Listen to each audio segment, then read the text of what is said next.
वारी एनर्जीज का 4,321 करोड़ का आईपीओ 21 से 23 अक्टूबर के बीच में ओपन होने जा रहा है और इसका जीएमपी सुनकर आप बिल्कुल खुश हो जाओगे क्योंकि ये 105% चल रहा है और आगे चल के ये बढ़ भी सकता है, थोड़ा कम भी हो सकता है। लेकिन यहाँ पर आपको लिस्टिंग गेन होने के बहुत अच्छे चांसेस दिखाई दे रहे हैं, लेकिन ये हम तब तक मान के नहीं चल सकते जब तक हम इसके बिजनेस, फाइनेंशियल्स, फंडामेंटल्स और आईपीओ की पूरी डिटेल्स को ना समझ लें। तो इस वीडियो में हम ये सब कुछ अच्छे से डिस्कस करने वाले हैं, तो चलिए इस वीडियो को शुरू करते हैं। लेकिन आगे बढ़ने से पहले अगर आप आईपीओ में इन्वेस्ट करने के लिए बेस्ट डीमैट अकाउंट खुलवाना चाहते हैं तो जिस डीमैट अकाउंट को मैं यूज करता हूं, मैंने उसका ही लिंक आपको डिस्क्रिप्शन पे दे रखा है, तो वहां से अपना फ्री डीमैट अकाउंट जरूर खुलवा लीजिएगा। तो अगर आप कभी किसी भी कंपनी को एनालाइज करना चाहते हैं तो उससे पहले आपको उसके सेक्टर को एनालाइज करना चाहिए। तो इसलिए सबसे पहले हम इस सेक्टर से रिलेटेड इंफॉर्मेशन को समझ लेते हैं। तो वारी एनर्जीज के नाम से ही आपको समझ आ रहा है कि ये कंपनी रिन्यूएबल एनर्जी सेक्टर से बिलोंग करती है और रिन्यूएबल एनर्जी सेक्टर में हाई ग्रोथ एक्सपेक्टेड है, ये भी हम सभी को पता है। लेकिन इसके साथ ही सेक्टर में गवर्नमेंट ने भी बहुत सारी स्कीम्स लॉन्च की हैं। जैसे पहली स्कीम है पीएम सूर्य घर मुफ्त बिजली योजना, जिसमें 1 करोड़ घरों के ऊपर सोलर पैनल्स लगाए जाने हैं।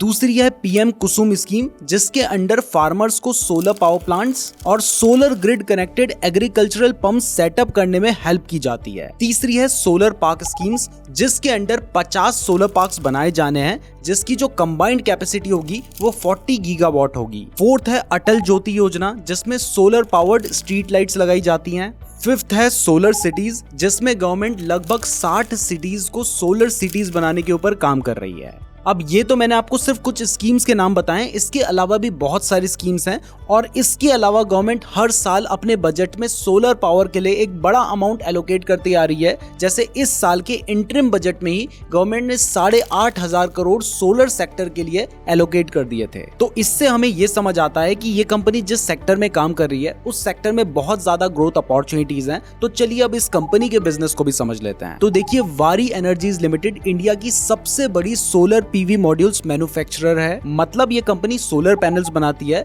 जिसकी जो टोटल कैपेसिटी है वो 12 गीगावाट है। इनकी इंडिया में 4 सोलर मॉड्यूल्स मैन्युफैक्चरिंग फैसिलिटीज है, जहां से ये कंपनी 20 कंट्रीज में एक्सपोर्ट भी करती है। तो सोलर सेक्टर में सबसे ज्यादा इंपॉर्टेंट होते हैं सोलर मॉड्यूल्स, जो कि ये कंपनी सिर्फ मैन्युफैक्चर ही नहीं करती है बल्कि ये उसकी लार्जेस्ट मैन्युफैक्चरर है। और सिर्फ इतना ही नहीं, सोलर सेक्टर में एक और जो कंपोनेंट होता है वो बहुत इंपॉर्टेंट होता है और वो होता है उसका इन्वर्टर। तो ये company on grid end of grid inverters भी बनाती है। तो इससे हमें समझ आता है कि ये कंपनी सेम उसी कैटेगरी में काम कर रही है जिसमें सबसे ज्यादा ग्रोथ है। तो इतना हमें समझ आ गया कि ये जो सेक्टर है ये ग्रो कर रहा है, कंपनी उसी चीज से रिलेटेड बिजनेस कर रही है जिसमें ग्रोथ है। लेकिन कंपनी उस ग्रोथ का फायदा उठा भी पा रही है या फिर नहीं, ये हमें इस कंपनी के फंडामेंटल्स और फाइनेंशियल्स को देखने के बाद पता चलेगा। बट वो जानने से पहले आईपीओ की जो सबसे इंपॉर्टेंट डिटेल्स हैं उसको समझ लेते हैं। तो मैं आपको पहले ही बता चुका हूं कि ये 4,321 करोड़ का आईपीओ है, जिसमें से जो 3600 करोड़ रुपए हैं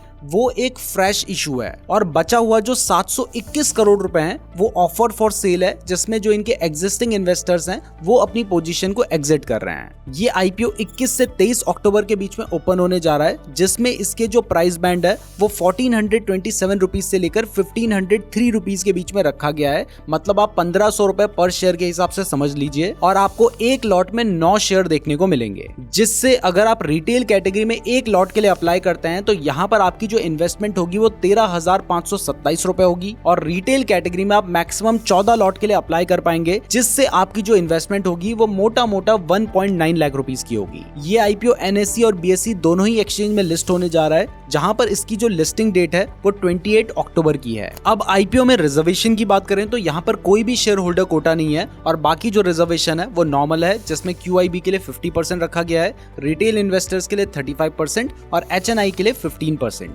अब आईपीओ लाने के ऑब्जेक्टिव की बात करें तो आपको पता है कि इसमें जो 721 करोड़ रुपए हैं वो तो ऑफर फॉर सेल हैं, तो वो तो उसके एग्जिस्टिंग इन्वेस्टर्स के पास चला जाएगा। लेकिन जो सबसे बड़ा पोर्शन है 3600 करोड़ रुपए का, वो एक फ्रेश इशू है, जिसका जो यूज है वो कंपनी अपनी मैन्युफैक्चरिंग फैसिलिटी है उनकी ओडिशा में, जिसको डेवलप करने के लिए यूज करने वाली है। यानी इस आईपीओ से ज्यादातर जो पैसा रेज किया जा रहा है वो कंपनी के बिजनेस में ही इन्वेस्ट होगा। तो अब आपको जब इस आईपीओ की पूरी डिटेल्स पता चल चुकी है तो वापस से आते हैं सेम उसी सवाल के ऊपर कि इस सेक्टर में जो ग्रोथ है उसका फायदा ये कंपनी उठा पा भी रही है या फिर नहीं। तो इसके लिए हमें इस कंपनी के फंडामेंटल्स और इसके फाइनेंशियल्स को देखना पड़ेगा। लेकिन यहाँ पर मैं आपको एक चीज बता दूं कि अगर आप इस आईपीओ में या फिर किसी भी आईपीओ में चाहते हैं कि आपको अलॉटमेंट हो जाए, तो अगर वो आईपीओ अच्छा होगा तो वो ओवर सब्सक्राइब होगा। तो इस केस में आपको अलॉटमेंट तभी हो पाएगी जब आपने बहुत सारे डीमैट अकाउंट से अप्लाई किया होगा। तो अगर आपके पास अपना डीमैट अकाउंट है, आपके फैमिली मेंबर्स के पास डीमैट अकाउंट नहीं है, तो उनका डीमैट अकाउंट भी जरूर खुलवा लीजिएगा।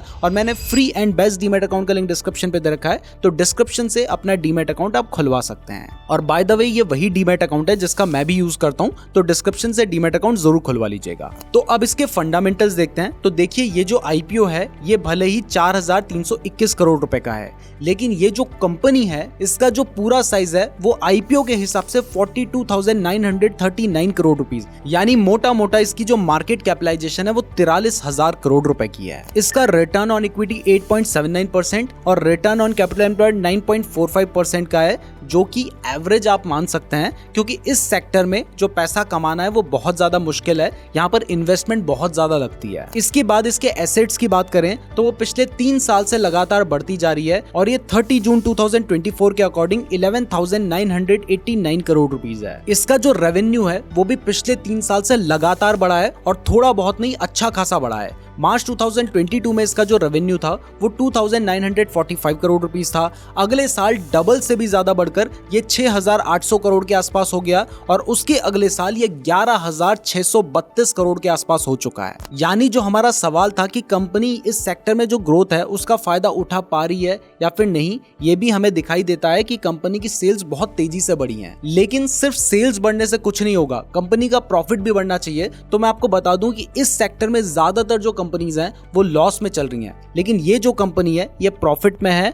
मार्च 2022 में इन्हें 79 करोड़ का प्रॉफिट हुआ था। मार्च 2023 में सीधा ये प्रॉफिट बढ़ के 500 करोड़ हो गया और उसके अगले साल यानी मार्च 2024 के अकॉर्डिंग ये ऑलरेडी प्रॉफिट बढ़ के 1274 करोड़ रुपए हो चुका है। यानी कंपनी प्रॉफिटेबल भी है और इसके साथ साथ सबसे अच्छी बात यह है कि कंपनी के ऊपर ज्यादा डेट भी नहीं है। 31 मार्च 2024 के अकॉर्डिंग कंपनी के ऊपर सिर्फ 317 करोड़ रुपए का डेट है और इसका जो डेट टू इक्विटी रेशियो है वो सिर्फ 0.06 का है। तो आप इसे almost debt free company consider कर सकते हैं, जबकि रिन्यूएबल एनर्जी सेक्टर में आपको जितनी भी कंपनीज है उनके ऊपर बहुत ज्यादा डेट देखने को मिलता है। तो पिछले फाइनेंशियल ईयर के कंपैरिजन में कंपनी का जो रेवेन्यू है वो 70% के रेट से बढ़ा है और कंपनी का जो प्रॉफिट है वो 155% के रेट से बढ़ा है, जो कि एक अच्छी बात है। अब इस कंपनी में इतना सब कुछ अच्छा है कि शायद आपको लग रहा होगा कि ये स्पॉन्सर्ड वीडियो है, लेकिन मैं आपको बता दूं कि ऐसा बिल्कुल भी नहीं है। जो चीजें मैं पर्सनली फील कर रहा हूं वही बताता हूं। हम कभी भी आईपीओस को स्पॉन्सर नहीं करते हैं। इवन इसमें जो कमियां होंगी वो भी मैं आपको आगे बताऊंगा। तो कंपनी के फाइनेंशियल्स भी हमने देखा कि अच्छे खासे ग्रो हो रहे हैं। यानी अभी तक हमें ये तो लग रहा है कि कंपनी के जो फंडामेंटल्स हैं, फाइनेंशियल्स हैं, बिजनेस है,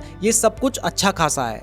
लेकिन अब सबसे बड़ा सवाल है कि ये जो आईपीओ है ये सस्ता है या फिर महंगा है, यानी आईपीओ हमें सही वैल्यूएशन पे मिल रहा है या फिर नहीं। तो देखिए, इस कंपनी का जो वैल्यूएशन है ना वो करना आसान नहीं है, क्योंकि इस सेक्टर में बहुत ज्यादा कंपनीज लिस्टेड नहीं है और इस सेक्टर में जो 2 मेन लिस्टेड एंटिटीज हैं उसमें से एक है वेबसॉल एनर्जी सिस्टम्स लिमिटेड, जो कि एक लॉस मेकिंग कंपनी है और लॉस मेकिंग कंपनी का पी नहीं निकाला जाता है। और दूसरी जो कंपनी है वो है प्रीमियर एनर्जीज लिमिटेड, जो कि पिछले महीने यानी सितंबर में ही लिस्ट हुई है। तो उसका भी बहुत ज्यादा डेटा अवेलेबल नहीं है, लेकिन उस कंपनी का जो लिस्टिंग गेन था वो 120% का था। मतलब उस आईपीओ ने पैसा डबल से भी ज्यादा कर दिया था और उसका जो पी है वो आज की डेट पे 222 का चल रहा है, जो कि आईपीओ से पहले 82 का था। जबकि अगर हम इसके पीई की बात करें तो वो आईपीओ से पहले 30 का है। और अगर हम इस सेक्टर में बाकी कंपनीज के पीई की बात करें तो देखिए एग्जैक्टली सिमिलर बिजनेस वो कंपनीज नहीं कर रही हैं। जैसे अगर हम सुज़लॉन की बात करें तो उसका पी 109 का चल रहा है, लेकिन उसका बिजनेस और इसका बिजनेस डिफरेंट है। तो वैल्यूएशन ओवरऑल फेयर नजर आ रहा है। और अगर हम इसका जीएमपी भी देखें, जिससे हम लिस्टिंग गेन का थोड़ा सा आइडिया ले सकते हैं। क्लियर कर दूं कि जीएमपी लिस्टिंग गेन की गारंटी नहीं होती है, बस थोड़ा आइडिया लेने के लिए देखा जाता है। तो यहाँ पर इस आईपीओ का जो प्राइस बैंड है वो हाईएस्ट है 1503 रुपए और इसका जो जीएमपी चल रहा है वो चल रहा है 1580 रुपए का, जो कि परसेंटेज के हिसाब से 105% होता है। मतलब मोटा मोटा आप समझ लो कि इस आईपीओ में जीएमपी के अकॉर्डिंग पैसा डबल होने के चांसेस हैं। बाकी लिस्टिंग होने में टाइम है, तो उस टाइम तक जीएमपी बढ़ भी सकता है, घट भी सकता है। तो इस चीज का जरूर ध्यान रखिएगा। खुद से भी अगर आप गूगल में सर्च करेंगे वारी एनर्जीज जीएमपी, तो वहां से आपको इसके जीएमपी का आइडिया मिल जाएगा। अब देखिए, अभी तक मैंने आपको इस कंपनी की जो भी डिटेल्स हैं वो तो बता दी हैं, लेकिन कंपनी में अच्छा क्या है, बुरा क्या है, वो भी बताना मेरी जिम्मेदारी बनती है। तो सबसे पहले प्रोज की बात करें तो देखिए, ये कंपनी जिस सेक्टर में काम करती है यानी एनर्जी सेक्टर, उसमें बहुत ज्यादा ग्रोथ है। और क्योंकि ये कंपनी सोलर पीवी मॉड्यूल्स को मैन्युफैक्चर करने में मार्केट लीडर है, तो उस ग्रोथ का जो बेनिफिट है ये कंपनी अच्छे से उठा पा भी रही है और आगे उठा भी सकती है। दूसरा, रिन्यूएबल एनर्जी सेक्टर में गवर्नमेंट का बहुत ज्यादा सपोर्ट है। नई नई PLI स्कीम्स आती रहती हैं,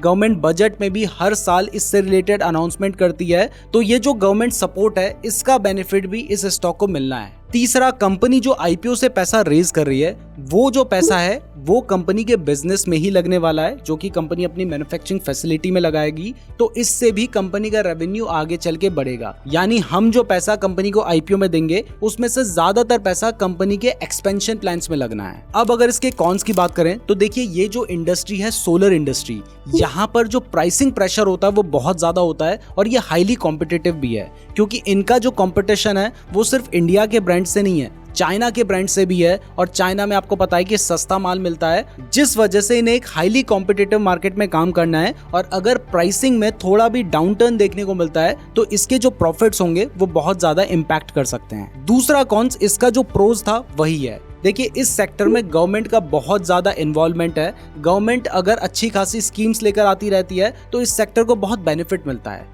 लेकिन अगर फ्यूचर में गवर्नमेंट चेंज होती है या फिर गवर्नमेंट किसी स्कीम को कैंसिल कर देती है, नई स्कीम नहीं लेकर आती है, तो इससे इस सेक्टर में बहुत नेगेटिव इम्पैक्ट भी पड़ेगा। तीसरा, देखिए, ये जो सेक्टर है ये हाईली कैपिटल इंटेंसिव होता है, यानी इस बिजनेस को करने के लिए बहुत ज्यादा पैसे लगते हैं, बड़ी बड़ी फैक्ट्रीज बनानी पड़ती है। और इसके साथ साथ इसमें जो टेक्नोलॉजी है उसको भी लगातार डेवलप करते रहना जरूरी है, क्योंकि अगर कोई दूसरी कंपनी आती है जिसके पास ज्यादा एडवांस टेक्नोलॉजी है तो वो इनके बिजनेस को एक झटके में खत्म कर सकती है। चौथा, कंपनी की जो डिपेंडेंसी है वो इंपोर्ट और एक्सपोर्ट के ऊपर बहुत ज्यादा है। मैंने आपको बताया 20 से ज्यादा कंट्रीज में ये कंपनी एक्सपोर्ट करती है, लेकिन इंपोर्ट ज्यादा इंपॉर्टेंट है, क्योंकि जो ये कंपनी PV मॉड्यूल्स बना रही है, सोलर PV मॉड्यूल्स, उसको बनाने के लिए कुछ ऐसे मटेरियल्स होते हैं जैसे पॉलीसिलिकॉन, जो कि कंपनी को इंपोर्ट करने पड़ते हैं। तो ऐसे में अगर मान लीजिए फॉरेक्स प्राइसेस बढ़ जाते हैं या फिर सप्लाई चेन का कोई डिसरप्शन हो जाता है या फिर कोई ट्रेड बैरियर्स होते हैं, जियोपॉलिटिकल इश्यूज होते हैं,